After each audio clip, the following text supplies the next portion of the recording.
Imagine a world where people don't brush their teeth, there are no dentists, and yet there are almost no cavities. Sounds impossible, right? But that is the truth about our ancestors. Hunters and gatherers, and even early farming communities had significantly better dental health than we have today. So why are modern human beings, with all of our technological advances, struggling with tooth decay? And more importantly, what can you do to reclaim the natural health of your teeth? Today, we're going to explore the dietary factors that have contributed to poor dental health over time. We're going to talk about what this has done to our skeletal structure and our appearance, and what we can do to turn things around. I'm Dr. Nirvani Umadat, a dentist, researcher, and entrepreneur. And through this podcast, I'll show you how to tap into the innate intelligence within you and elevate your mind, body, and soul so that you can become superhuman. Now, let's sink our teeth into this topic. The transition from hunter-gatherer diets to agricultural and then industrial diets has significantly impacted our overall oral health. There are many peer-reviewed studies that indicate that dental caries or cavities, although they were somewhat present in pre-agricultural times, have definitely become more prevalent, and the rates have increased over time with our modern diet. Research examining skeletal remains shows that dental caries became more prevalent with the advent of agricultural practices, particularly due to the consumption of complex carbohydrates like wheat and processed grains. This trend actually worsened or intensified during the Industrial Revolution, where there was now widespread availability of refined sugars and processed foods. And this is something that Weston Price, a dentist and researcher, not only examined, but also wrote extensively about almost 100 years ago now, noting the differences in communities that had access to more processed or industrialized foods versus communities with the same ethnic background and same cultural background that were eating and consuming food that was much closer to natural forms. A study that was published about 10 years ago found that the evidence of cavities or karyogenic development in Paleolithic populations was very low, suggesting that tooth decay was not really an issue or a concern in the particular population that was studied.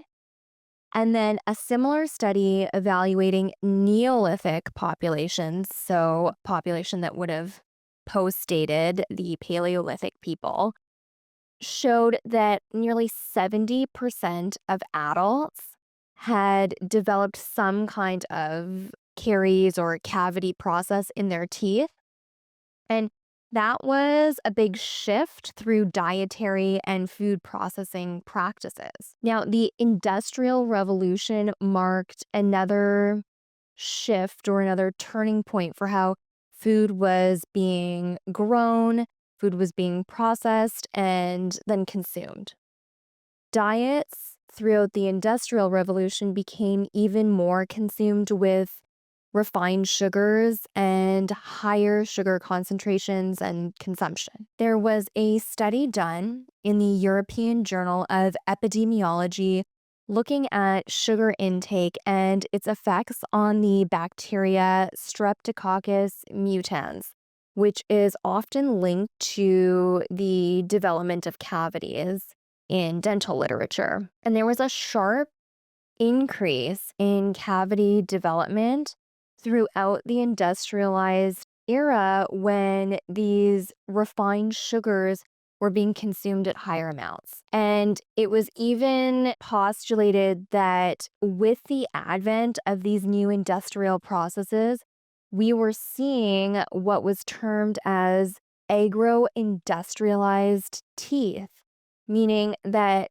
the state of our dental health and the state of our teeth was a reflection of what was happening in the overall processing systems of our food. And this suggests that modern dietary practices are leading to an environment that is not necessarily supporting really strong tooth health, really strong dental health, and has actually really highlighted this fact that our evolutionary adaptations as humans have not adapted to the situations that we've created environmentally. So, through our practices of convenience and modernity, we actually haven't really matched those developments as far as what our biology is showing us. Studies that have compared modern populations to ancestral populations have consistently shown that we are seeing poorer dental health today than we had in the past. There was a study that was done reviewing almost 300 people in Sudan, and they found that people in this Sudanese community were consuming something called nutsedge. And this is a weed or a plant with antibacterial properties and was able for those people to regulate certain things within their mouth microbiome and really hold tooth decay at bay. So there was almost no dental caries or no cavities seen in this population. And this is in sharp contrast to more modern societies in the industrialized or quote unquote more developed world, where we are seeing high amounts of sugar and high amounts of dental caries. And that is not to say that the caries is directly and only linked to sugar, but we have definitely seen a shift in our microbiome overall. And there are over 700 different types and species of microbes living in our mouth. And when we shift or we create imbalances within those populations, it inevitably has an effect on our dental health and the health of the tissues within our mouth. Beyond cavities, modern populations have also seen higher rates of gum disease compared to what we've seen in ancestral populations and even ancient populations. The prevalence and the severity of gum disease in our more modern societies shows us that this is also something that can be thought to be linked to changes in the diet, just like dental cavities rates that have gone up. And really, what's happening is we are now seeing a diet that has shifted to softer foods, requiring less chewing, requiring less movement of the jaw, and diets that no longer require us to move our overall jaw muscles and the tissues within our mouth in the same way that we have in the past. And our gum and the bone around each one of our teeth, these are supporting structures for our teeth and are required to be under some strain or some stress, just like any other part of your body that you want to develop strength in, if they're going to support the overall health and stability of teeth. And in our modern society, what dentistry does, and we do this with a lot of topical applications, is we fix problems, but don't necessarily get to the root cause of why a problem developed in the first place. So typically, most dentists or most dental offices will offer services like fluoride treatments, sealants, restorative procedures to, in some cases, prevent, but oftentimes fix something that is developed. But the underlying cause for why something would have been created in your mouth, why a disease process exists in the first place, isn't necessarily addressed. So these are all sort of topical band-aid solutions to something that is linked to bigger underlying causes. And with the shift in our overall dental health, a shift in the structure of our teeth and supporting structures like the gums and the bones.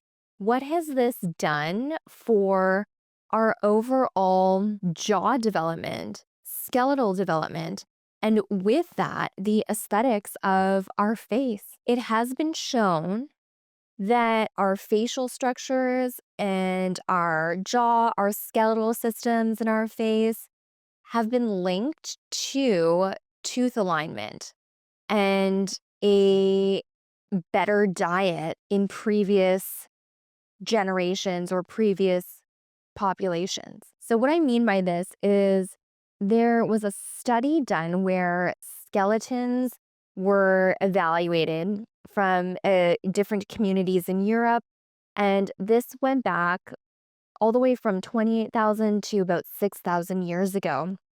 And the researchers doing the evaluation in this study found that hunter-gatherer populations from this time period had almost no malocclusion or almost no misalignment of their teeth. They didn't have dental crowding, very few had missing teeth, and the overall skeletal structures that they were seeing were actually much more well balanced than the skeletal structures that were seen in populations from times closer to ours. Meaning that with the diets that the people of this time were consuming, the amount of chewing that they were doing, the amount of exercise their jaws were getting because of the types of food they were eating, actually resulted in the development of fuller lower and upper jaw form, fuller dental arches, and for lack of a better way to describe it, more filled out, more symmetrical facial features. And it's thought that harder diets are actually a stimulant for jaw strength and jaw growth because they require more force to consume. But just like any other part of our body, if you don't use your mouth and your jaw in the way that it was intended to be used, over time you experience atrophy or you experience a shrinking and a weakening of this part of your body.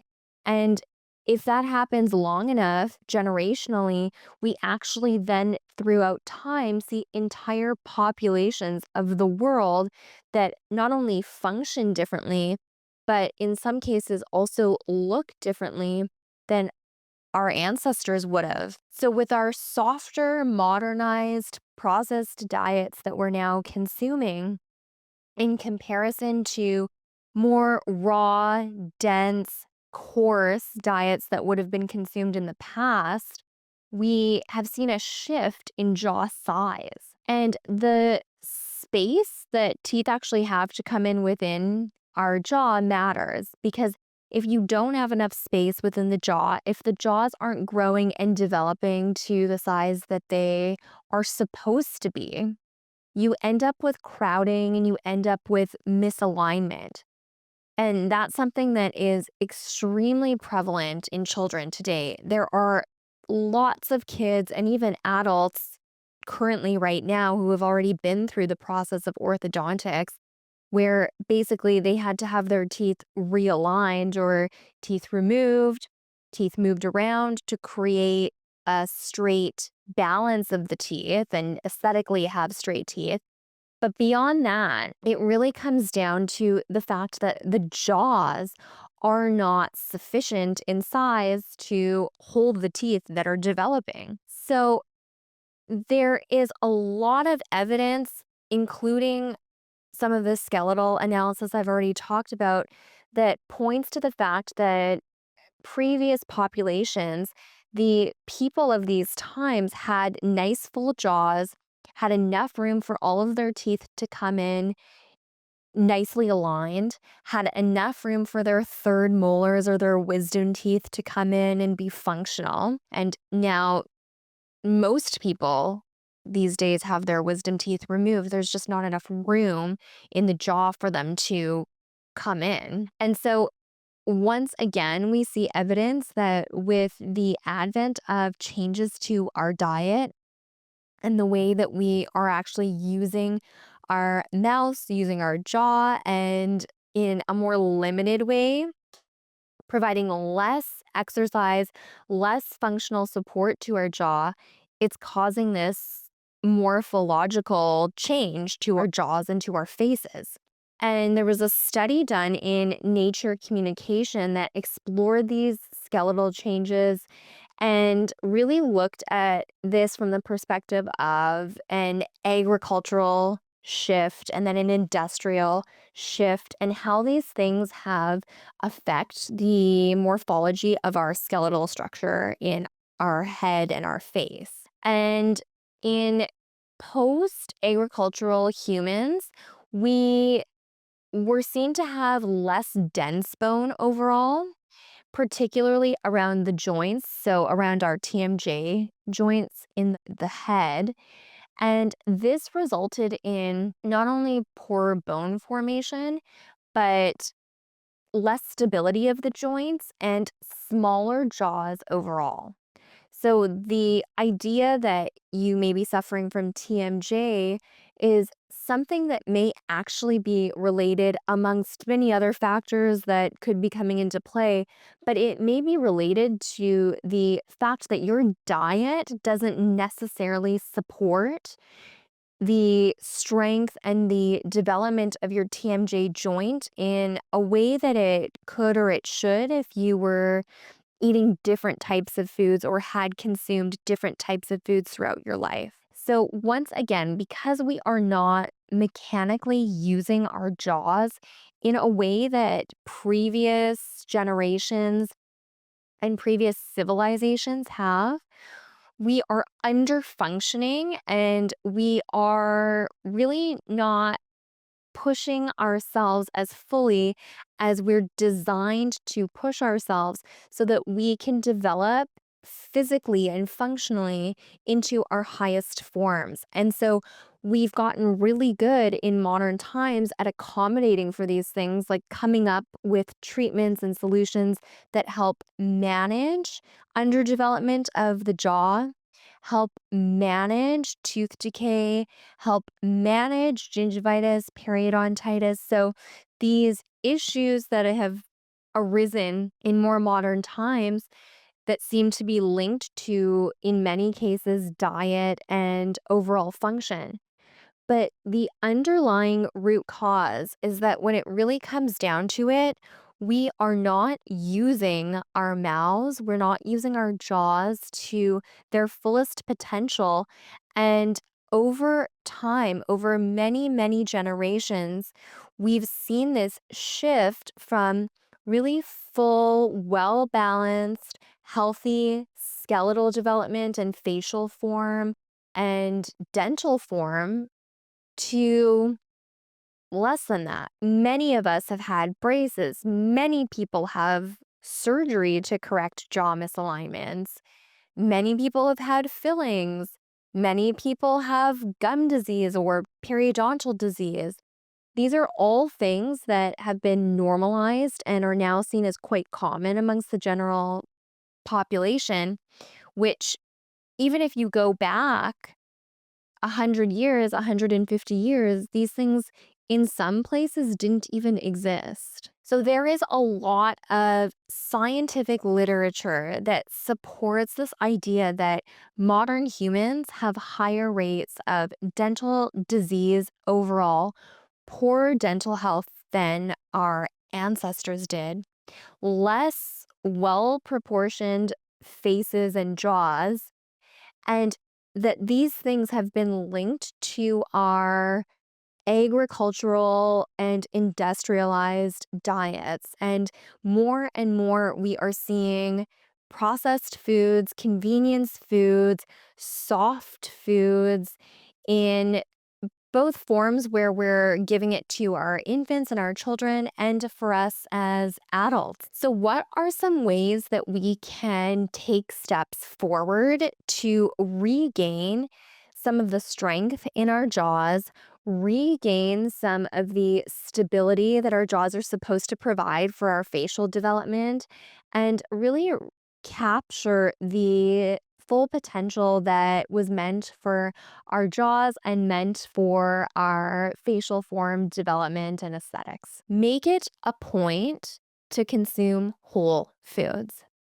So these are foods that do not come out of a package. They are not processed, not done for you foods, but foods that are as close to nature as you can get. And if you can cook these foods yourself, do so. And that sounds like a lot of work, given the fact that everything up until now has been so convenient. But it takes work to undo hundreds and hundreds of years of these convenience type manifestations that are now showing up in society as a detriment to us, really. The second thing that I would suggest is avoiding additives like sugars or lots of condiments in your foods, because these additional complex processed sugars that are included in these types of additives, not only do they obviously increase your carbohydrate intake, but they shift the microbial populations within your mouth. They shift your overall gut microbiome and obviously your mouth specifically, and create environments that are more acidic and more likely to degrade the tissues in your mouth.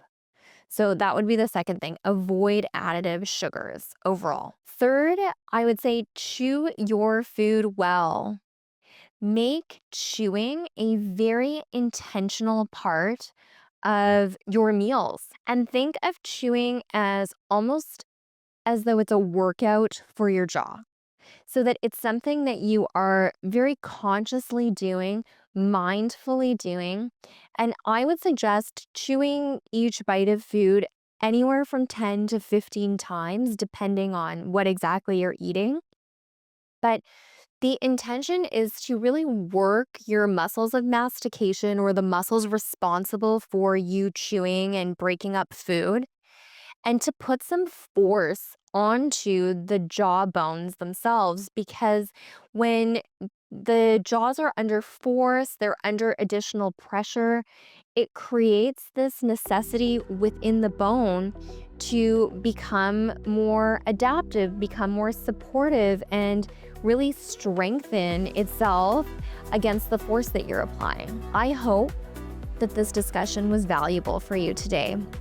If so, please like, subscribe, and share. And let's continue waking up to the truth about our health, vitality, and potential. Because I believe you are meant to become superhuman. Thank you.